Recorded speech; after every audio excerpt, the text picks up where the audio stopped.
ખાતે ચાલતી શ્રીમદ ભાગવત સપ્તાહમાં કૃષ્ણ જન્મોત્સવ ઉજવાયો।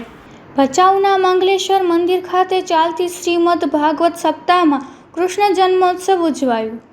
ભચાઉ જય માતાજી ચોક પાસે આવેલ મંગલેશ્વર મહાદેવ મંદિરનો 46મા પાટોત્સવ નિમિત્તે ચાલતી શ્રીમદ ભાગવત સપ્તાહ જ્ઞાન યજ્ઞ વક્તા શાસ્ત્રી શ્રી અવિનાશભાઈ જોશી અને આચાર્ય પદે હરેશભાઈ જોશી દ્વારા કથાનું રસપાન કરાવાશે। સાથે આજરોજ કૃષ્ણ જન્મોત્સવ ઉજવાયો હતો। આ પ્રસંગે ભાવિ ભક્તો સાથે શહેરીજનો ભાઈઓ બહેનો મોટી સંખ્યામાં ઉપસ્થિત રહ્યા।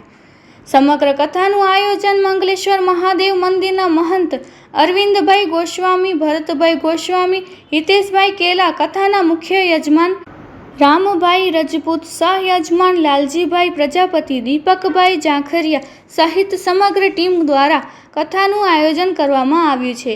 ભચાઉ શહેર તાલુકામાંથી રાજકીય આગેવાનો, દરેક સમાજના આગેવાનો, કાર્યકરો મોટી સંખ્યામાં કથા સાંભળવા પધારી રહ્યા છે।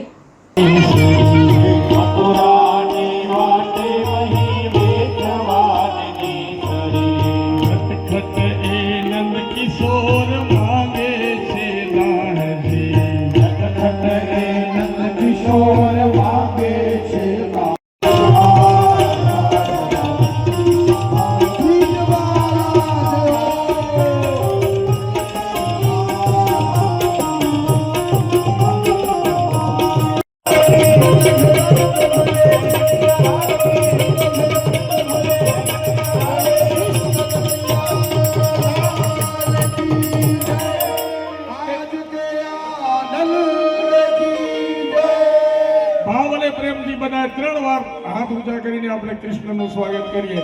બોલો કૃષ્ણ કનૈયા કી જય, બોલો કૃષ્ણ કનૈયા કી જય, બોલો કૃષ્ણ કનૈયા કી જય। મટકી ફોડવા માટે લઈ જાઓ મોટા કાનુડાને।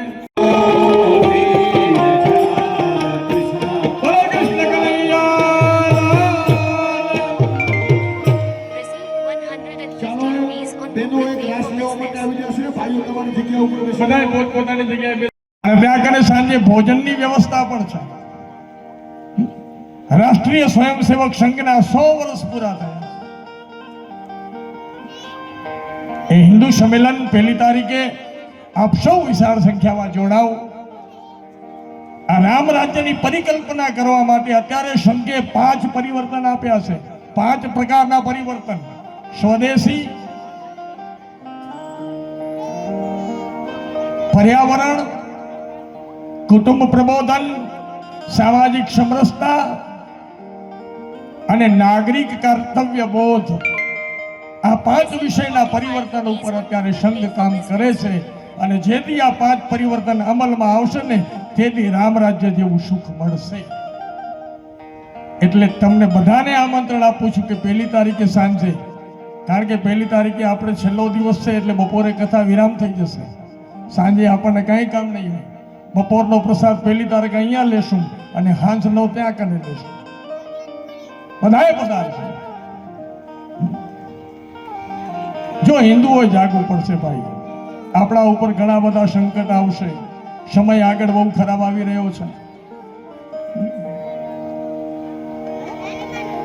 हिंदू जगे तो विश्व जगेगा, मानव का विश्वास बढ़ेगा, भेद भावना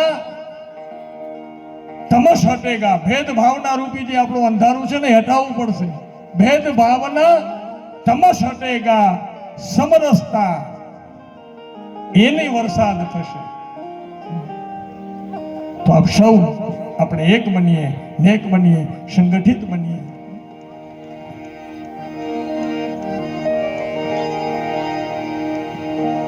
કારણ કે હિન્દુ જાગવાની જરૂર છે। આપણાને તોડવા માટે બહુ પ્રયત્ન થઈ રહ્યા છે। આ સમાજના જાતિના વાળામાં આપણને કોણ બાંધે છે?